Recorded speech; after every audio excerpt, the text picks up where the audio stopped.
السلام علیکم ورحمۃ اللہ۔ آج آپ کو میں ایک عظیم شخص کی اپنے بیٹے کو کی گئی کچھ نصیحتوں کے بارے میں بتاؤں گا۔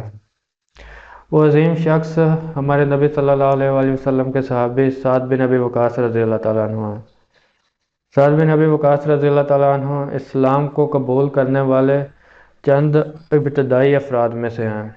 آپ رضی اللہ تعالیٰ عنہ بچپن سے ہی بہت دور اندیش اور باریک بین انسان تھے۔ جیسے ہوتے ہیں عام بچے کہ وہ ان کو کھیلوں کا شوق ہوتا ہے، ایسے مشکلات ہوتے ہیں جو بچوں میں پائے جاتے ہیں، شیطانیاں کرنا اور ایک کسی کو تنگ کرنا، لیکن آپ رضی اللہ تعالیٰ عنہ میں ایسی کوئی چیز نہیں تھی۔ آپ بچپن سے ہی بہت ایک دور اندیش اور باریک بین انسان تھے۔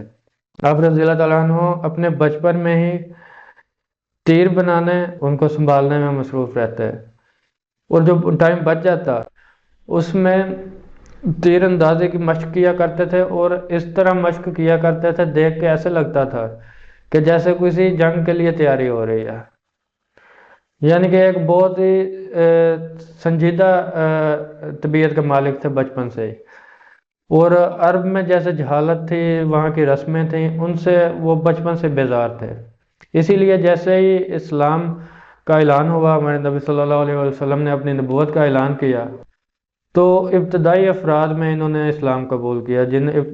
شروع میں جنہوں نے اسلام قبول کیا، آپ رضی اللہ تعالیٰ عنہ بھی ان میں شامل تھے، اور اس کے بعد آپ رضی اللہ تعالیٰ عنہ جنگ بدر میں شامل تھے۔ جنگ بدر وہ مسلمانوں اور کفار درمیان ایک معرکہ ہے جس میں مسلمانوں کی تعداد صرف 313 تھی، جبکہ کفار کی تعداد ہزاروں میں تھی۔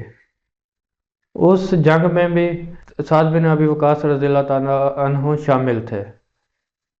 اس کے بعد حضرت عمر رضی اللہ تعالیٰ عنہ کے دور میں سعد بن ابی وقاص رضی اللہ تعالیٰ عنہ نے ایک لشکر کی قیادت کی، جس لشکر نے ایرانیوں کی سلطنت کو فتح کیا، جو بہت پرانی صدیوں سے چلی آ رہی تھی، اس سلطنت کو ختم کیا۔ تو آپ رضی اللہ تعالیٰ عنہ عشرہ مبشرہ صحابیوں میں سے بھی ہیں، جو 10 صحابی جن کو جنت کی بشارت دی گئی ہے۔ ہمارے نبی صلی اللہ علیہ وسلم نے جن 10 صحابیوں کو اعلان کر کے کہا گیا کہ یہ 10 صحابی جنتی ہیں، ان 10 صحابہ میں سے آپ رضی اللہ تعالیٰ عنہ سعد بن ابی وقاص رضی اللہ تعالیٰ عنہ بھی شامل ہیں۔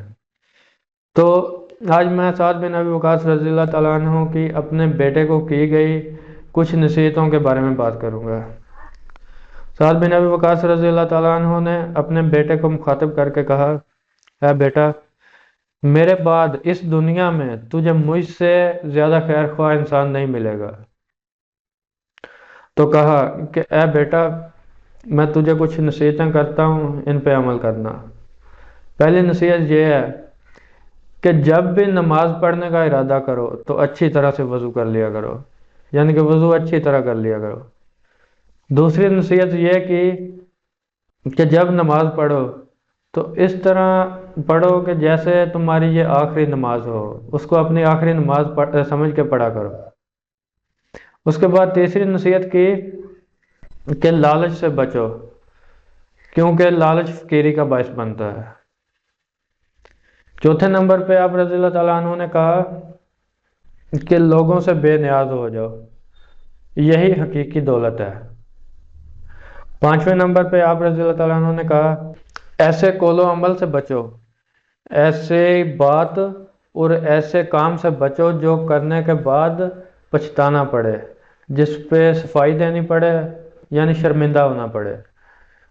اس کے بعد چھٹے نمبر پہ کہا کہ بیٹا وہ کام کرو جو تم کرنا چاہو۔ چوتھے نمبر پہ کہا تھا کہ لوگوں سے بے نیاز ہو جاؤ، یہی حقیقی دولت ہے۔ تو چھٹے نمبر پہ کہا وہ کام کرو جو تم کرنا چاہو۔ یہ دونوں آپس میں ریلیٹ کرتے ہیں۔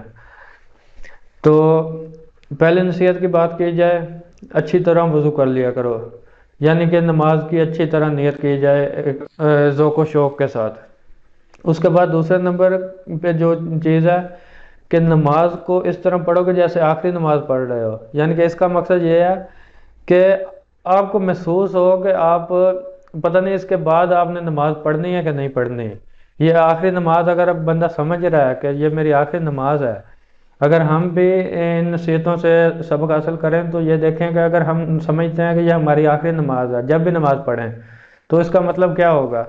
اس کا مطلب یہ ہوگا کہ ہم سوچیں گے کہ پتہ نہیں یہ اللہ کے حضور اب شاید میں اس کے بعد قبر میں پیش ہوں گا یا قیامت کے دن پیش ہوں گا۔ تو بندہ آخری نماز پھر اس طرح ہی پڑھتا ہے کہ وہ اتنے خشوع و خضوع کے ساتھ پڑھتا ہے کہ جیسے نماز کا حق ادا کرنا ہوتا ہے۔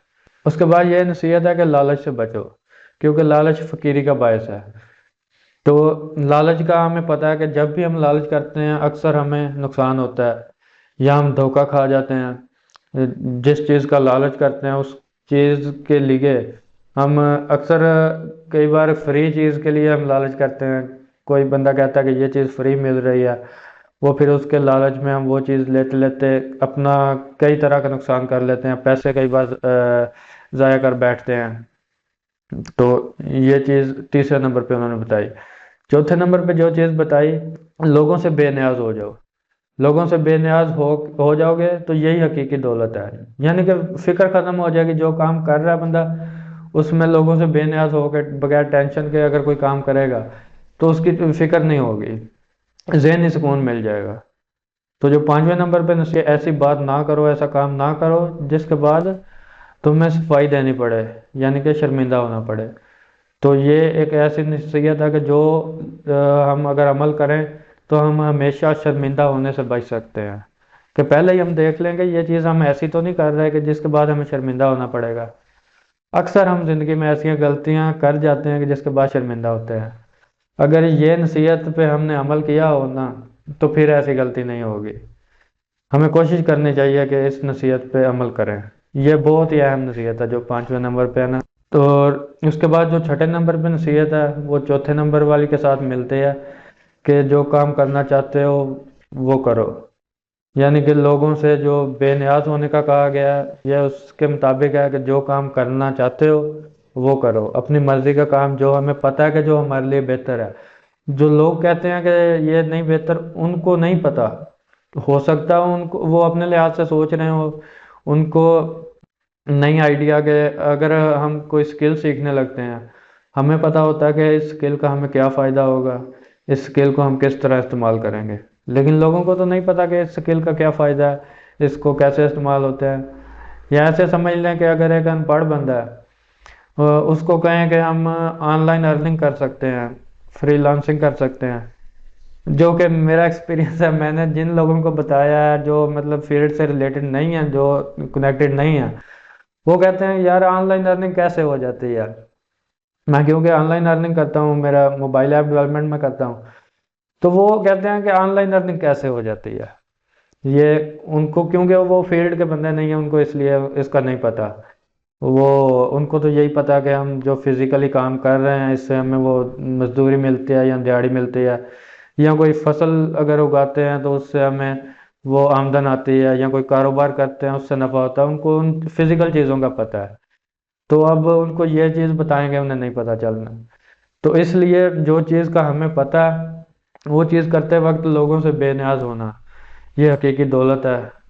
حضرت سعد بن ابی وقاص رضی اللہ تعالیٰ عنہ کی نصیحت تھی اپنے بیٹے کو یہ۔ تو یہ ان کی نصیحتیں تھیں جو بہت ہی ایک بندے کے لیے فائدہ مند ہو سکتی ہیں جو ان پہ عمل کرے۔ تو انشاءاللہ نیکسٹ ویڈیو کے ساتھ ملیں گے۔ السلام علیکم ورحمۃ اللہ۔